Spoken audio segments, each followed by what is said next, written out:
Hello, alongside the peripatetic Ryan Sir, I'm Don Helbig, and welcome to the Pick Six, the podcast by the Attractions Group, where we bring you the latest stories from the attractions and amusement industry. And before we delve into this week's Pick Six, let me remind you that you can find us on all your favorite podcast apps, Apple, Google, Spotify, you know the drill. And then make sure you hit that subscribe button on YouTube and follow us on X at attractions_GRP. Where are we heading first? Well, we're heading to Pittsburgh, where Kennywood is closing out its summer season with two all-new drone shows on August 24th and 25th. These aerial light extravaganzas will light up the night sky above the lagoon at 9:30 p.m. on both evenings, with the park extending its hours until 10 p.m. Park officials are promising choreographed displays featuring vibrant colors and designs that pay tribute to both Kennywood and the Steel City. Yeah, looks fun. Another domino falls in the drone show bucket, shall we say. Yeah, it's interesting. Before earlier this summer, when Kennywood did its first ever drone show, there had never been a drone show in the city of Pittsburgh. So they're kind of the pioneers in this in the Steel City. I bet it drew well then, because I'm sure when these drone shows first come out, they really create a buzz. All right. Next up. Right, the annual Scarywood Haunted Nights event at Silverwood Theme Park in Athol, Idaho will kick off September 27th and run on select nights through November 2nd. This year, the Halloween event will feature a new haunt called the Swine, as well as the return of classic attractions such as Pharaoh's Curse, Blood Bayou, Planet Zombie, Lights Out, and Chuckles 3D Slideshow. The Swine features 3 killer pigs who hide in a large cornfield with bloodstained hooves and a desire for hunting anyone who enters their domain. That sounds pleasant, doesn't it? This looks like it is a great event. I've never been to Silverwood Theme Park for its Halloween event, the Haunted Nights that they call it there. I'm glad that we're talking about this, because it's one of the reasons we do the Attraction Group podcast is to bring attention to some of the parks that just don't get a lot of attention. They're overshadowed by, the Universals and the Disneys and, with the Six Flags parks and that do for Halloween. But this one looks really good. And if you have an opportunity, you can be in that Idaho area, certainly check it out, because, everything about what I've read about this, it looks fantastic. Yeah, I've heard really good things about Silverwood, so definitely make it out there. All right, next up. SCarowinds is set to kick off its 2024 SCarowinds season with a significant change. For the first time, guests won't need a separate ticket to experience the popular Halloween attraction. Since its debut in 2000, SCarowinds has always required a dedicated ticket apart from general park admission. However, this year, SCarowinds has announced that SCarowinds will be included with regular park entry. That's admission tickets, season pass. So in addition to SCarowinds, the park is introducing 2 new fall events, the family-friendly Tricks and Treats. So it'll be the first time that that's been there. And they will also take on Oktoberfest. And these events will run weekends, Saturdays and Sundays, September 14th through the 27th from noon to 6. And then during the evening, families can enjoy pumpkin picking, themed games, mask making, live shows, and more. Oktoberfest, that's going to take place on the Saturdays and Sundays, September 14th through November 2nd from 11 a.m. to 7 p.m. It'll feature German food and beer, live polka bands, yard games and contests such as brat eating and stein holding. So SCarowinds itself, that event will still remain as intense as ever. And that will be open on select nights from September 13th through October 27th, offering 4 scare zones, 5 mazes, 4 shows, including a new interactive murder mystery musical. That sounds fun. And the chance to ride signature attractions at night like Fury 325. What's a stein holding contest? Is that how long you can hold a beer stein? I know, but you're right. The interactive murder mystery musical definitely catches my attention. I'm very curious as to how they pull that off, because that could be really fun. Yeah, and it's a game changer for the guests that want to visit SCarowinds, that you don't need that separate ticket to be able to experience SCarowinds. Yeah, cool.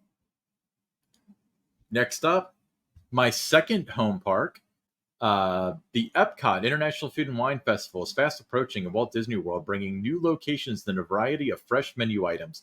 Kicking off on August 29th, this year's event will feature a couple of global market housed in the newly constructed Communicore Hall, which I think Communicore Hall, by the way, looks really cool. I know that people were a little disappointed. I'm not one of them. Among these are uh, Macatsters. Is that how you say that? Macatizers. Macatizers, serving up 4 varieties of macaroni and cheese. We could have just said that, and I would have bought a ticket. And festival favorites offering a nostalgic return to some of the beloved dishes.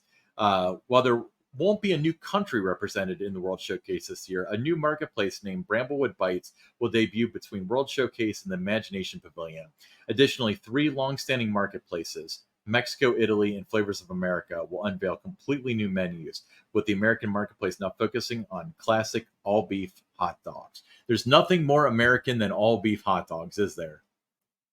There is not, but this has always been a really good event. I've had an opportunity to experience it a couple of times, the Food and Wine Festival at Epcot, and it's again, like I said, it's always been a really good event.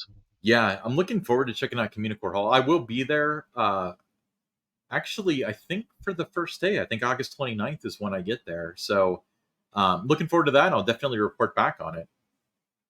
Yeah, we want a full report when you come back on the Pick Six because it looks really good. Yeah. So moving on, it's back. Ah, Universal Orlando has unveiled this year's edition of the Chucky Interactive Popcorn Bucket.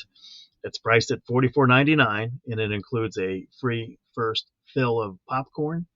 This year's bucket features glowing, blinking eyes and a stitched up design inspired by Bride of Chucky. The bucket also talks, responding with new phrases that fans of the iconic horror character are going to absolutely love. The Chucky Popcorn Bucket is also expected to be released at Universal Studios Hollywood. Now, this would kind of be creepy if you got one of these and you brought it home and it's sitting there, on the mantle and that in your house.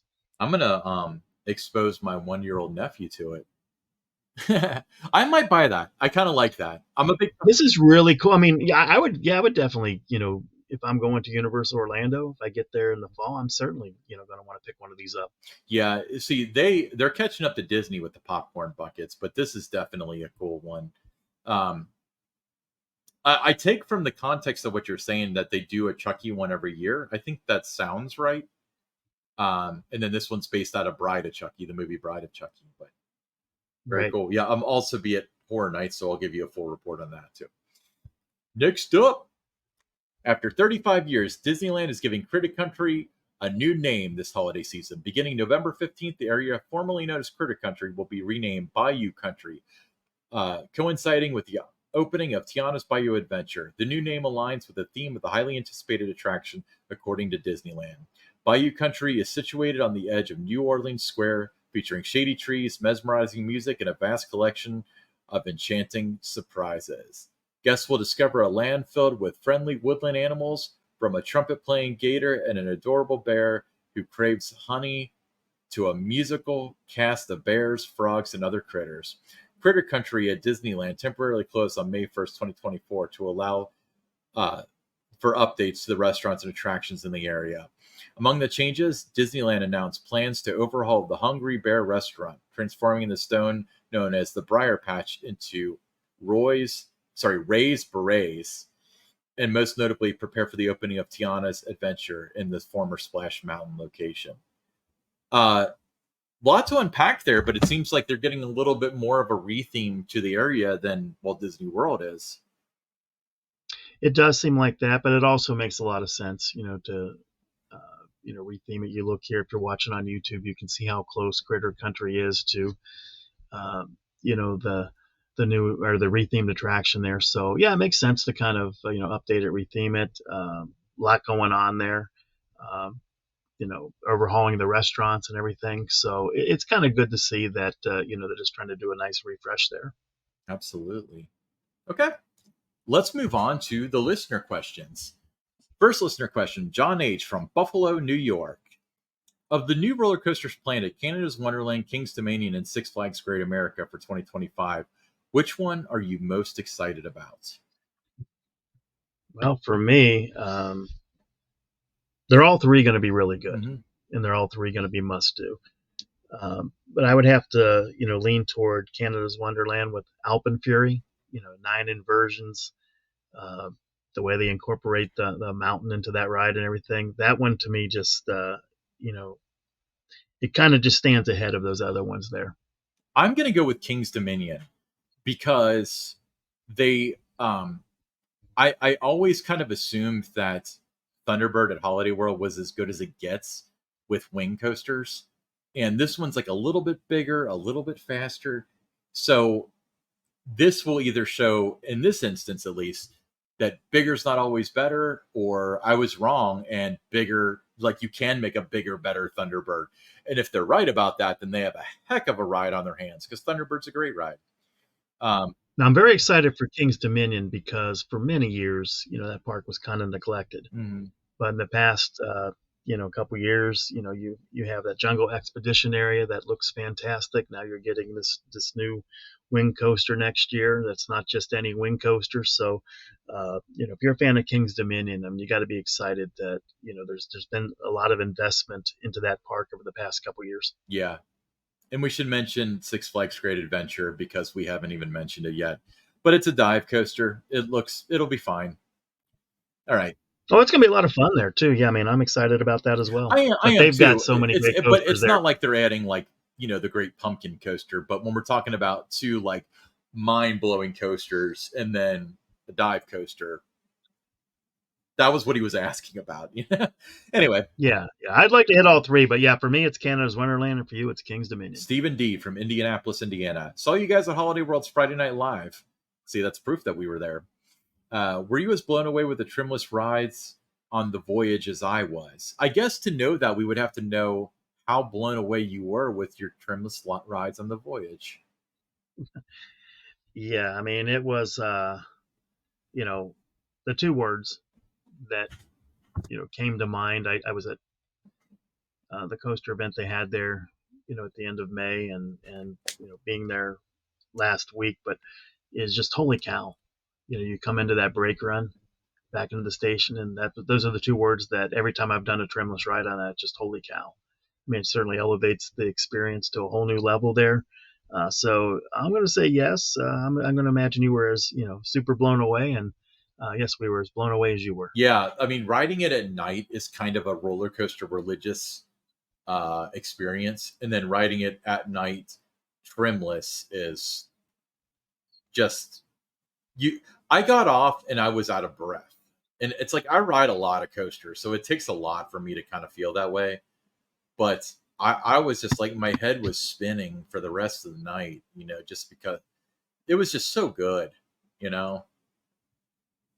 I mean, that's all I've that night, going back and staying in my hotel, I kept thinking about those trimless rides on that and how, you know, just how awesome it was, number one, but number two, just what a unique and special opportunity the park gave its guest, to have an opportunity to, experience it in that fashion. I'm gonna have to make it out to Hollywood Nights next year because it seems like the last several years they've done the trimless rides, and I wouldn't mind experiencing that again. That's a fantastic event, and there's a lot of coaster events that time of the year. But if you had to pick one to go to, that would be the one to do because those trimless rides on the voyage, you can't beat that. Yeah, cool. All right, great question. Make sure you follow us on all your favorite podcast apps: Apple, Google, Spotify, and many, many more. People subscribe to us on podcast apps that I've never heard of. And I'm the guy that sets up these like feeds and stuff. So I guess like they Mm-hmm. feed off other people. That's neither here nor there. We can be found on YouTube, video version. It's really cool. Make sure you hit that subscribe button and follow us on X at attractions_. Yeah, and I want to mention too, Ryan, to our those of us that have subscribed to our YouTube and after each of our episodes, they're contributing comments, and everything. We really appreciate that you've taken the time to give us your thoughts on different things, and even if you have ideas and things you want to see as one of the episodes, or you think there's a certain park that we should have on, go ahead and let us know, that, is there any chance you could get so-and-so from this park or just a representative from that park, so let us know what parks you're interested in. And, we'll do whatever we can to get, somebody on the podcast from those parks. Yeah, so definitely leave that in the comment. We're doing bonus footage right now. I want to talk about something real quick because now we're on borrowed time. Hold You on. do. So This should be you great. and I both got copies of this book, right? 75 Years of America's Finest We Theme did. Park by Holiday World. So there's something really cool. I haven't gotten to sit down and actually read it, but I find the history of Holiday World really fascinating, and I think the Cook family is just absolutely fascinating. There was something in here that I thought was so cool, and it was talking about the very first Hollywood Nights event, and that was in 2006 with the debut of the Voyage, and they were talking about how Will Cook, advocated to keep the Voyage open as long as possible, even though there was a storm rolling in. Like, he wasn't saying like leave it open in the lightning, but he was like, don't shut it down just to err on the side of caution. Just once it gets to the point where, okay, we need to shut it down, then do it. He's like, I want these people to have the best experience possible. I was there that night, so technically I'm in this book where well, I know I'm serious. I don't mean that I'm not named in here, obviously, but it was cool that I do remember that. I remember there being a storm off in the distance while we were riding the Voyage, and it never got close to the point where it's pretty flat out there in a lot of ways, so you can see pretty far, generally speaking. But it was kind of like Cedar Point, where you can see a storm 60, 100 miles away. And I remember seeing that, but the Voyage never ended up closing that night. In fact, I don't think it rained. I remember it being super hot and humid, but it's very cool. So pick this up at Holiday World or on Amazon. Holiday World Inspiration Safari, 75 Years of America's First Theme Park. The current version is, they do like the history, like the middle period, and then the current period. And the current period was written by a friend of the show, Leah Cook Bloomhart. Yeah. Yeah, it's a fantastic book. I've just started digging through it, and I like parks that have books about their history. There's not enough of those out there, so I'd like to see more. But no, this Holiday World book is it's a must-have. If you're a fan of not just Holiday World, but you're a fan of the theme park industry, get the book because it's fascinating. Yeah, and then I'd be remiss if I didn't mention my favorite one. Don, this is definitely bonus footage here, but I was waiting so long for this book to come out. Kings Island, A Photographic Journey. Mm-hmm. It was so worth the wait because when they did the 50th anniversary celebration, and you remember, you were there, Mr. Kuntz, the GM of Kings Island, said that there was a picture book coming out. And I think he said something offhand like, oh, in the next 2 weeks. Well, so I'm ready for this book. And I literally visited the park every day I could for the next 3 weeks trying to get this photo book. And it never came. And it ended up coming in time for Winterfest. There was some sort of hang up that wouldn't let them publish it in the time frame that they thought. It was so worth the wait. This has got amazing photos and stuff. You can get this at the park as well. It's Kings Island, A Photographic Journey. If you're a Kings Island fan and you don't have this book, I don't know what to tell you, because you can't do the book before. Yeah, you got to have that book too. I mean, it's friend of the show. John Keeter was involved with that. Yeah. Also, Barry Hill. So, two friends of the show. So yeah, I mean, it's a fantastic book. Some of the pictures in there, never seen before unless you have the book. Yeah. There were a lot of press kits that a lot of press kits that have been distributed. Some of those photos are from that, or postcards, and definitely for me, because I've been around Kings Island since it opened in 1972. It rekindles a lot of memories. So it's something that you want to have in your possession, especially if you're a fan of Kings Island. It's a must-have. I love this stuff here. It's like old Kings. Do you see the? No, it's a Coney Island ticket. I think that stuff is just fascinating. Mm-hmm. So definitely pick that one up too. That one's available at the park. It's pricey. It's like $75 or so, but it's if you're a Kings Island fan, I mean, come on, you should own this book already. Anyway, it's going to rekindle so many memories for you. Yeah. So now that we've done the book club section of the Pick Six, we should make this a regular thing. We'll read murder mysteries. And anyway, all right. Book club. Until next time, I'm Ryan Sir along with Don Helbig. Make sure you pick up those 2 books. This is the Pick Six.